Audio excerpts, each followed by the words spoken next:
പാർശ്വവൽക്കരിക്കപ്പെട്ടവരിലും കുടുംബത്തിൽ നിന്ന് ഒഴിവാക്കപ്പെട്ടവരിലും പക്ഷം ചേരുന്ന യേശുവിൻ്റെ മുഖം ദർശിച്ചുകൊണ്ട് പാലാ രൂപതയിലെ കാനാട്ടുപാറ മരിയ സദനിലേക്ക് നമുക്ക് കടന്നു വരാം. നിത്യസാന്ത്വനത്തിൻ്റെ 2ാം എപ്പിസോഡിലേക്ക് ഏവർക്കും സ്വാഗതം.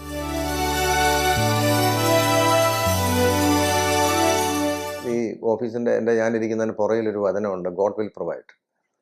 അത് ഞാനൊരു ധ്യാനത്തിന് പോയപ്പോൾ വാങ്ങിച്ചതാണ്.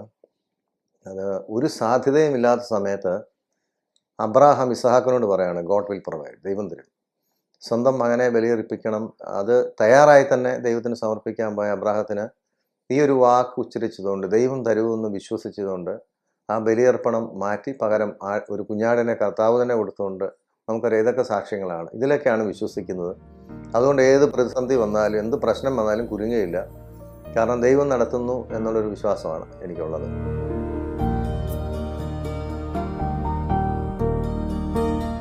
ഞാൻ മരിയ സദനത്തിലേക്ക് വരാനുണ്ടായ ഒരു സാഹചര്യം എന്ന് പറഞ്ഞാൽ വളരെ കോയിൻസിഡൻസ് ആണ്.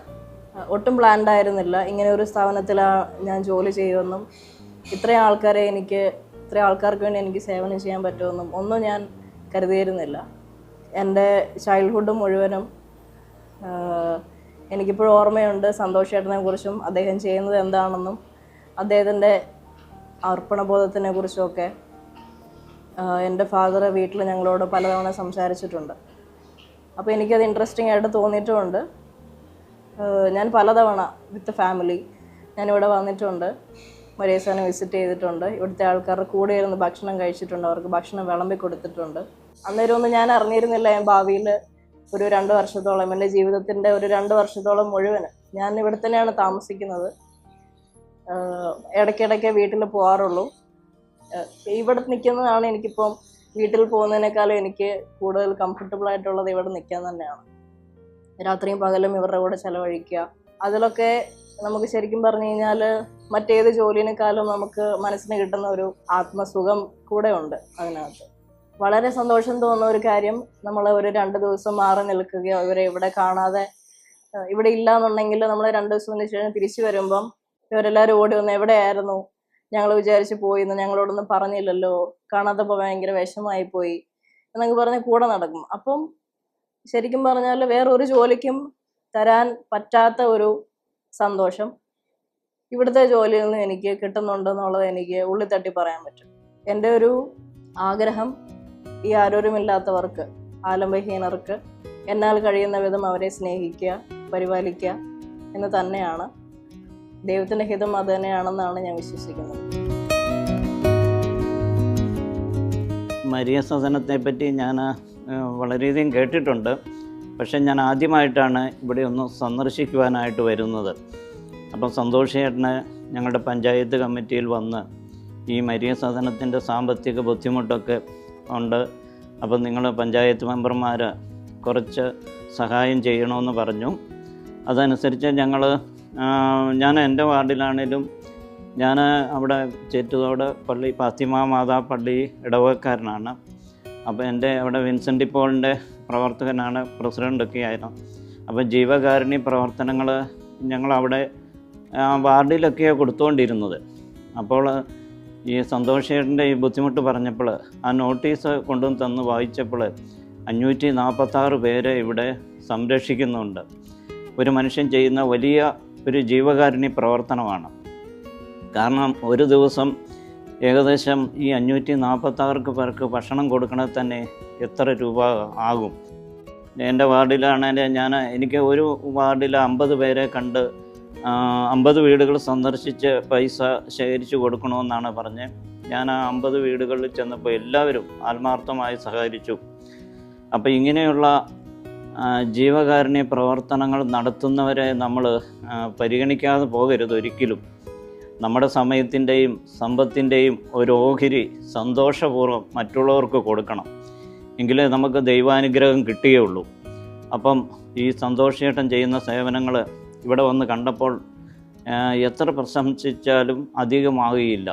അത്ര മാത്രം നല്ല കാര്യങ്ങളാണ് അദ്ദേഹം ചെയ്യുന്നത്. അദ്ദേഹത്തോട് സഹകരിക്കുന്ന ഒത്തിരി പേരുണ്ട്. ഞങ്ങൾക്ക് കണ്ടു കുറച്ച് ചെറുപ്പക്കാരൊക്കെ ഭക്ഷണം വിളമ്പി കൊടുക്കാനും എല്ലാത്തിനുമൊക്കെ സഹകരിച്ച് അദ്ദേഹത്തിൻ്റെ കൂടെയുണ്ട്. അവരുടെയൊക്കെ സേവനങ്ങൾ വിലമതിക്കാത്തതാണ്. ഈ നല്ല സംരംഭം കാണുവാനും ഇവിടെ വരുവാനും ഒക്കെ അവസരം കിട്ടിയതിന് ഞാൻ ദൈവത്തിന് നന്ദി പറയുന്നു. അദ്ദേഹത്തിൻ്റെ ജീവകാരുണ്യ പ്രവർത്തനങ്ങൾ മുന്നോട്ട് പോകട്ടെ.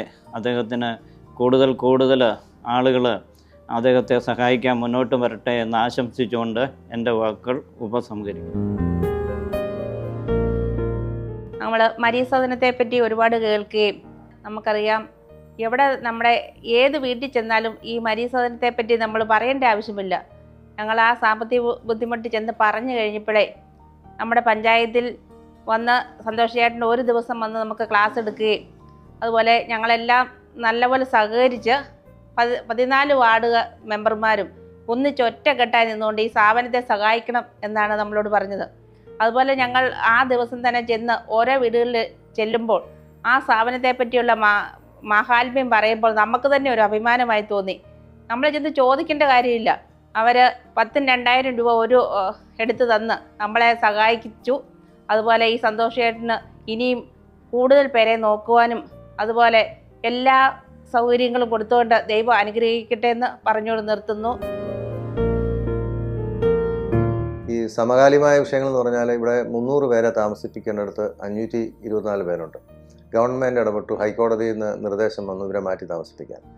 ഇവരെ മാറ്റി താമസിപ്പിക്കുക എന്ന് പറഞ്ഞാൽ ഇവിടെ കിടക്കുന്ന ആൾക്കാരെല്ലാം ഒത്തിരി പേരും ക്രിമിനൽ ബാക്ക്ഗ്രൗണ്ട്സ് ഉള്ളവരാണ്. കൊലപാതകം ചെയ്തവരുണ്ട്, മരുന്ന് കഴിക്കാതിരുന്നു കഴിഞ്ഞാൽ അക്രമാസക്തരാകുന്ന ഒത്തിരി യുവാക്കളുണ്ട്, തളർന്നു കിടക്കുന്ന രോഗികളുണ്ട്, അമ്മയും കുഞ്ഞുങ്ങളുണ്ട്, വികലാംഗരുണ്ട്. ഇവരെയൊക്കെ ഇറക്കി വിടാന്ന് പറഞ്ഞാൽ മനസ്സിന് വലിയ വിഷമം തോന്നിച്ചു. എന്തായാലും ഞാൻ ഈ ആശയം പൊതുജനങ്ങളുമായി പങ്കുവച്ചു.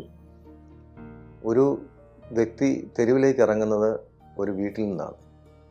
തിരിച്ച് റീഹാബിലിറ്റേഷൻ എന്ന് പറയുന്നത് യഥാർത്ഥത്തിൽ ചെയ്യേണ്ട ആളെ തിരിച്ച് അയാളുടെ വീട്ടിൽ റീഹാബിലിറ്റേറ്റ് ചെയ്യാമെന്ന്. അതിനുള്ള സാധ്യത ഇല്ലാത്തതുകൊണ്ടാണ് റീഹാബിലിറ്റേഷൻ സെൻറ്റേഴ്സ് എന്നൊരു കാഴ്ച ഉണ്ടാകുന്നത്. അപ്പോൾ ഇങ്ങനെയുള്ള സെൻറ്ററുകൾ നിലനിൽക്കേണ്ടത് ആവശ്യമാണെന്ന് ഓരോ പഞ്ചായത്ത് പ്രസിഡന്റുമാരും മുനിസിപ്പൽ ചെയർമാനും ഓരോ മുനിസിപ്പൽ കൗൺസിലേഴ്സും ഈ ചുറ്റുപാടുള്ളവരെല്ലാം കൂടെ ഇടപെട്ടപ്പോൾ ഓരോ പഞ്ചായത്തിൽ നിന്നും 10-15 ആളുകൾ ഇവിടെ കിടപ്പുണ്ട്. അവരെല്ലാം പ്രശ്നമുള്ളവരും രോഗമുള്ളവരുമാണ്. അവരെല്ലാം ഏറ്റെടുക്കുന്ന സ്ഥാപനത്തെ ഒറ്റക്കെട്ടായി നിന്ന് സഹായിക്കണമെന്ന ഒരു വലിയ പ്രഖ്യാപനവും നമ്മുടെ പാലാ രൂപതയുടെ അഭിമന്യ പിതാവ് കളറങ്ങാട്ട് തിരുമേനിയുടെ ക്യൂരിയോയിലെ ഏതാണ്ട് 5-6 അച്ഛന്മാരെയും കൂട്ടി, മോൺസിഞ്ഞോർ അച്ഛന്മാരും എല്ലാവരും ഇവിടെ വികാരി ജനറാളുമാരും എല്ലാവരും വന്ന് നമുക്ക് ഐക്യദാർഢ്യം തരികയും ഒരു 10-15 ലക്ഷം രൂപയോളം കടം വീട്ടാൻ വേണ്ടി അരമനയെന്ന് അനുവദിച്ചു തരികയും ചെയ്തു. അപ്പം ഇങ്ങനെ വിവിധ തലത്തിൽ ഇപ്പോൾ 27 വർഷം 26-27 വരുമ്പോഴും എനിക്ക് ഒത്തിരി അഭിമാനം തോന്നുന്നുണ്ട്. നമ്മൾ അന്ന് ചെയ്ത കൊച്ചു ശുശ്രൂഷയെ ഏറ്റെടുക്കാൻ സഭയും രാജ്യവും ഭരണാധികാരികളും പോലീസും ജുഡീഷ്യറിയും എല്ലാം ഒറ്റക്കെട്ടായി നിൽക്കുന്ന ഒരു വലിയൊരു കൂട്ടായ്മ സൃഷ്ടിക്കാൻ സാധിച്ചല്ലോ. ഞാനിവിടെ ഈ സ്ഥാപനം തുടങ്ങിയപ്പോൾ ഞാനൊന്ന് കാണാൻ വേണ്ടി വന്നതാണ്. അപ്പം ജോലി ചെയ്യാനോ അല്ലെങ്കിൽ ഇവിടെ നിൽക്കാനോ വേണ്ടിയൊന്നും വന്നതല്ല.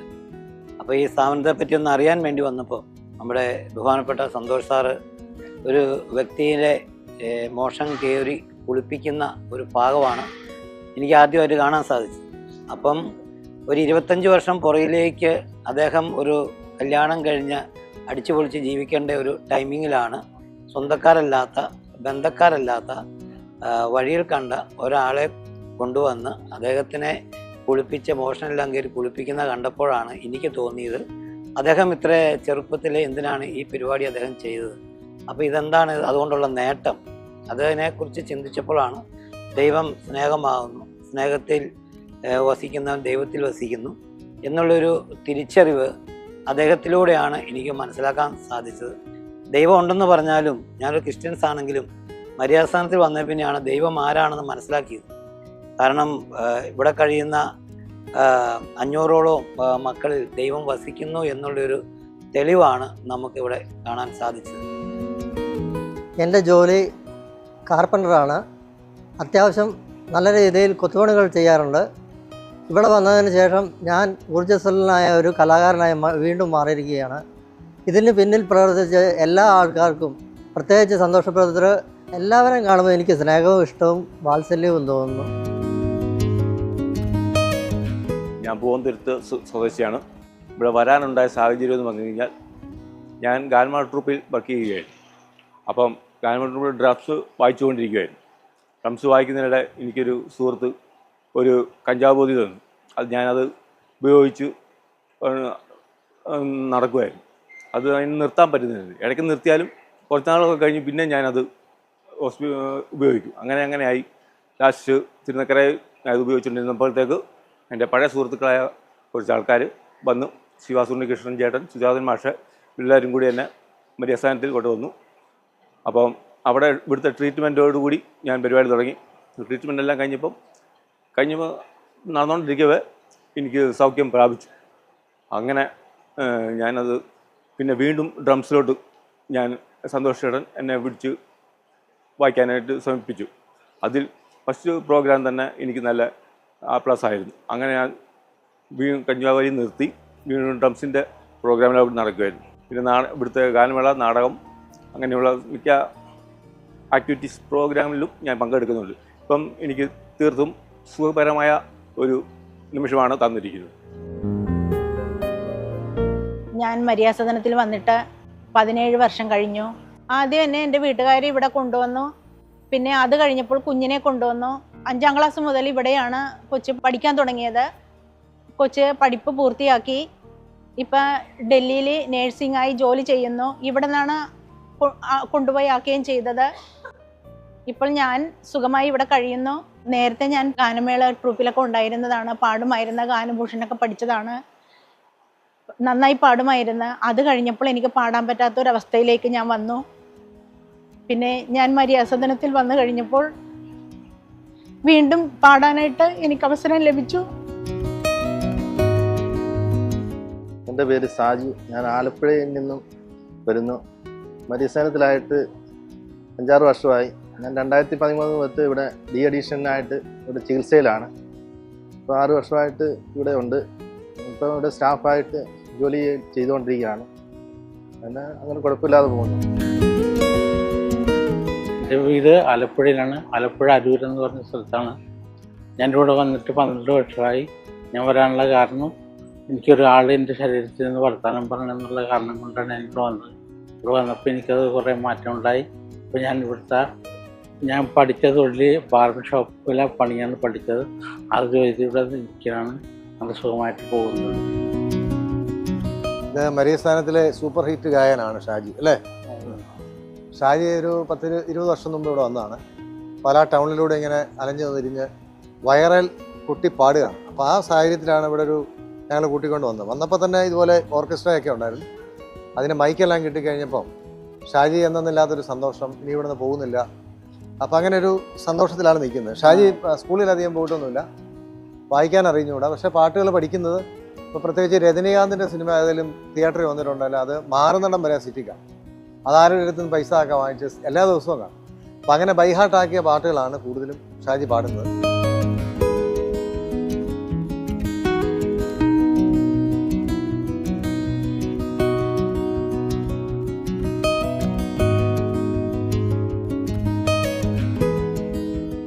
ഞാൻ നേരത്തെ ബാൻഡ് സെറ്റിലൊക്കെ ശാസ്ത്രീയ പാട്ടുകളൊക്കെ പഠിച്ചു കഴിഞ്ഞപ്പോൾ അപ്പോൾ ഇവിടുത്തെ കുട്ടികളെ പാട്ട് പഠിക്കാനായിട്ട് പ്രാർത്ഥനയൊക്കെ കഴിഞ്ഞ് കഴിയുമ്പോൾ പാട്ട് പാടുമായിരുന്നു.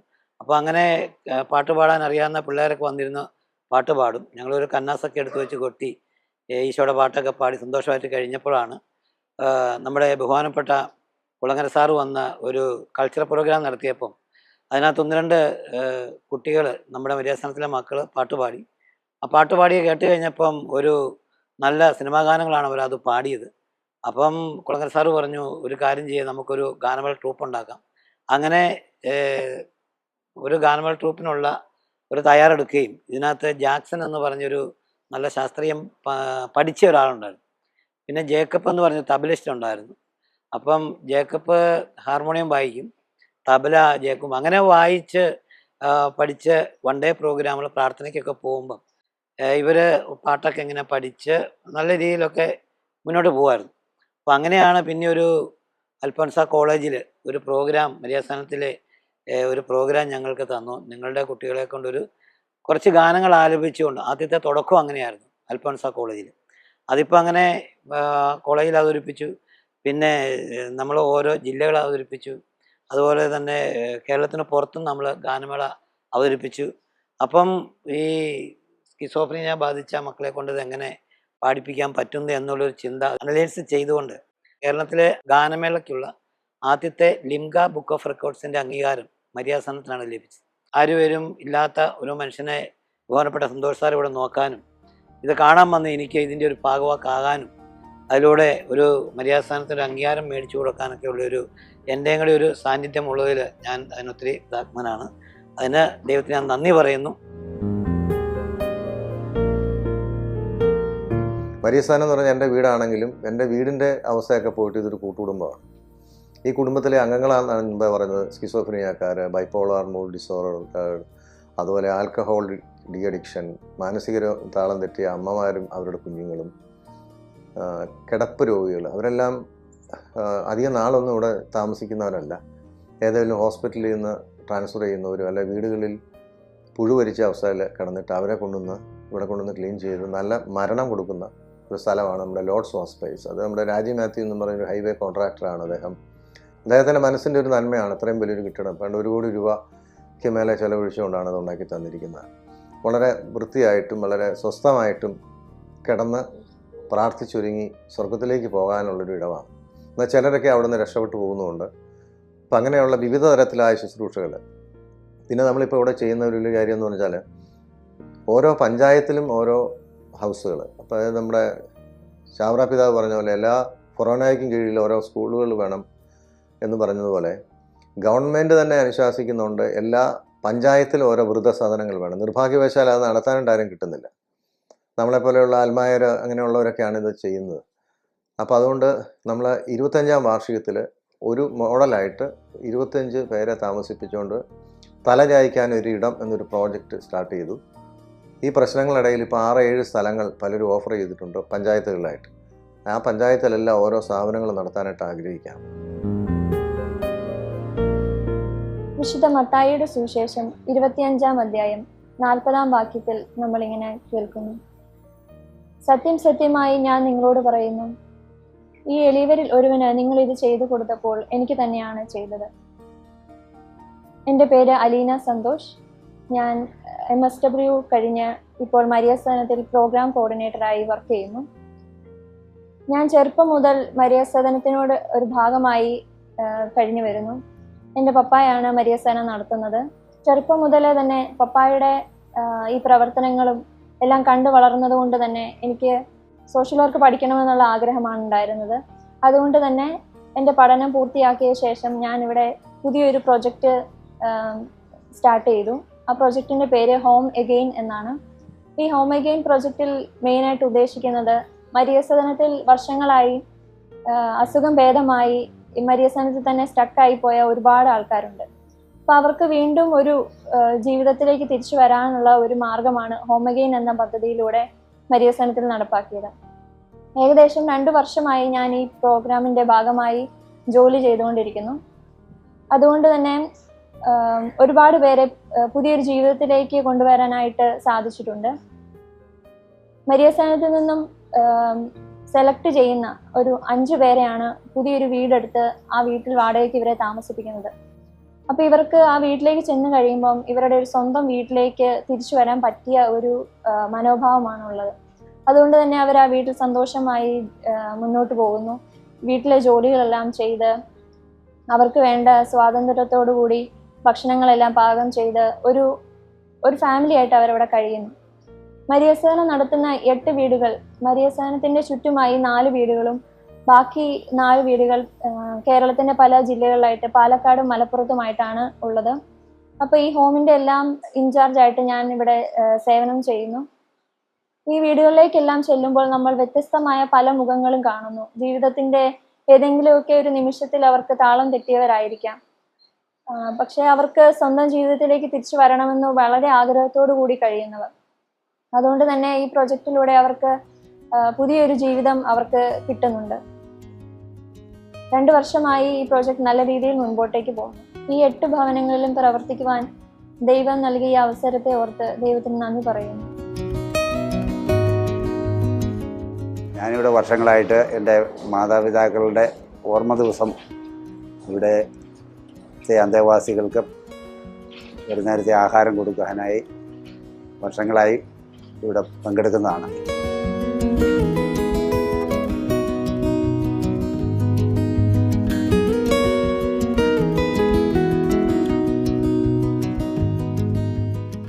എൻ്റെ വീട് പുനലൂരാണ്.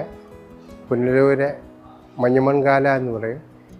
കോയമ്പത്തൂർ ആയിരുന്നു ജോലിയും കാര്യങ്ങളുമൊക്കെ. അത് കഴിഞ്ഞ് ഇവിടെ വന്ന് ചേരുകയും ഇവിടെ വന്ന് ഞാൻ 9 വർഷമായിട്ട് സുഖവും സന്തോഷമായിട്ട് കഴിയുന്നു. ഇവിടുത്തെ കാര്യങ്ങളെല്ലാം ഭംഗിയായിട്ട് ചെയ്യാൻ കഴിയുന്നുണ്ട്. ഇവിടെ സാറും അതുപോലെ തന്നെ മിനിച്ചേച്ചി എന്നെ നന്നായി നോക്കുന്നുണ്ട്. അവരുടെ സന്തോഷമായ കാര്യങ്ങൾക്ക് വേണ്ടി ഞാനിവിടെ പാചകം ചെയ്യാൻ സഹായിച്ചു കൊടുക്കുന്നുണ്ട്. എല്ലാ കാര്യങ്ങളും ഭംഗിയായി നടക്കുന്നുണ്ട്.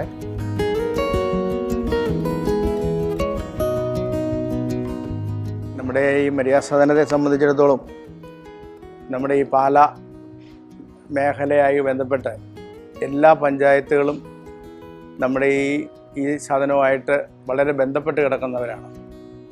ഈ മേഖലയിലുള്ള ഞങ്ങളുടെയൊക്കെ മേഖലയിലുള്ള എൻ്റെ പഞ്ചായത്ത് എന്ന് പറഞ്ഞാൽ ഇത് പഞ്ചായത്ത് മറമാരകയാണ്. എൻ്റെ ഈ മേഖലയിലുള്ള ആൾക്കാരെല്ലാം പല ആൾക്കാരും ഇവിടെ ഉണ്ട്. അപ്പോൾ അതുമായി ബന്ധപ്പെട്ട് ഞങ്ങളിങ്ങനെ ഇടയ്ക്ക് ഇവിടെ വരാറുണ്ട്. ഈ ഇവിടുത്തെ ഇവിടെ താമസിക്കുന്നവരെ കാണുകയും അവരുടെ സുഖങ്ങളും ദുഃഖങ്ങളും ഒക്കെ ഞങ്ങൾ അതിൽ പങ്കുവെക്കുകയൊക്കെ ചെയ്തിട്ടുണ്ട്. പിന്നെ ഞങ്ങളുടെ ഉദ്ദേശം ഈ മേഖലയിൽ വന്നപ്പോൾ പല പ്രാവശ്യം വന്നപ്പോൾ ഇവിടുത്തെ ബുദ്ധിമുട്ടുകളും വിഷമങ്ങളും ഒക്കെ ഞങ്ങൾ കാണുകയുണ്ടായി.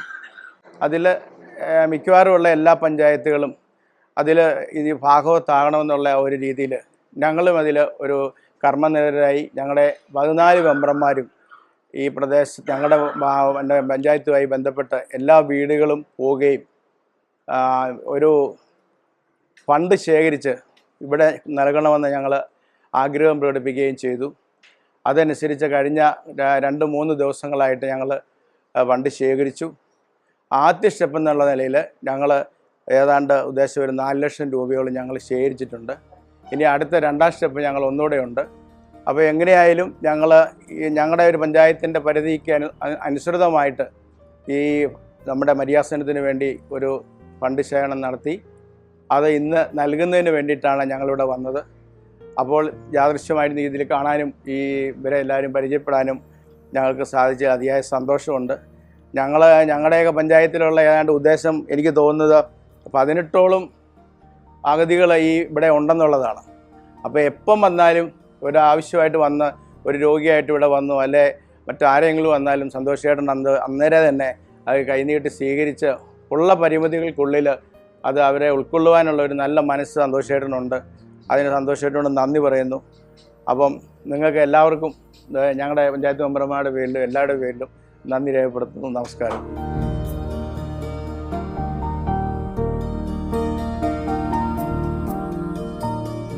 എൻ്റെ രണ്ടാമത്തെ മോള് MSW കഴിഞ്ഞിട്ട് അവൾ ഒരു പ്രോജക്റ്റ് ചെയ്യുന്നുണ്ട്. 5 പേരെ താമസിപ്പിക്കാൻ ഒരു വീട്. അങ്ങനെ കേരളത്തിൻ്റെ പല ഭാഗത്തായി 8 വീടുകളിലായി 40ഓളം ആളുകളെ ഇവിടെ നിന്ന് മാറ്റിപ്പാർപ്പിച്ചിട്ടുണ്ട്.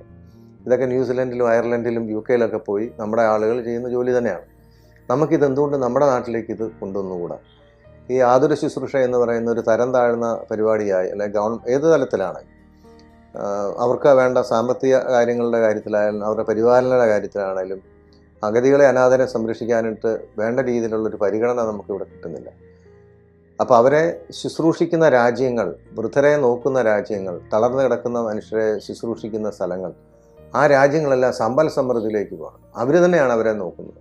നമ്മുടെ ഈ നാട്ടിലുള്ള കുട്ടികളൊക്കെ അവിടെ പോയി 2-3 ലക്ഷം രൂപ മാസം ശമ്പളം പറ്റുന്ന ഒരു മഹത്തകരമായ ദൈവിക ശുശ്രൂഷയാണ് എന്ന് തിരിച്ചറിയാൻ അധികാരികളും ഈ രംഗത്ത് പ്രവർത്തിക്കുന്നവരൊക്കെ ഒന്ന് മനസ്സിലാക്കിയാൽ കേരളത്തിൻ്റെ സാമ്പത്തിക സ്ഥിതി തന്നെ പുരോഗതിയിലേക്ക് വരുമെന്നുള്ളതിന് യാതൊരു സംശയവുമില്ല. അതുവഴി മാത്രമേ സുവിശേഷം, അതായത് ഇന്ത്യ മുഴുവൻ സുവിശേഷവൽക്കരിക്കുക എന്ന ആ പ്രോജക്റ്റ്, കർത്താവിൻ്റെ ആ പ്രോജക്റ്റ് നടക്കൂ. അതുകൊണ്ട് ദൈവം സ്നേഹമാവുന്നു, സ്നേഹത്തിൽ വസിക്കുന്നവൻ ദൈവത്തിൽ വസിക്കുന്നു. അതുപോലെ തന്നെ സ്നേഹത്തിൻ്റെ 2-3 ഭാവങ്ങളാണെന്ന്. സ്നേഹം എന്ന് പറഞ്ഞാൽ ക്ഷമയും സഹനവും കരുണയുമാണ്. ഇത് സാക്ഷ്യപ്പെടുത്തിയാൽ ലോകം മുഴുവൻ സുവിശേഷവൽക്കരിക്കാൻ നമുക്ക് സാധിക്കും.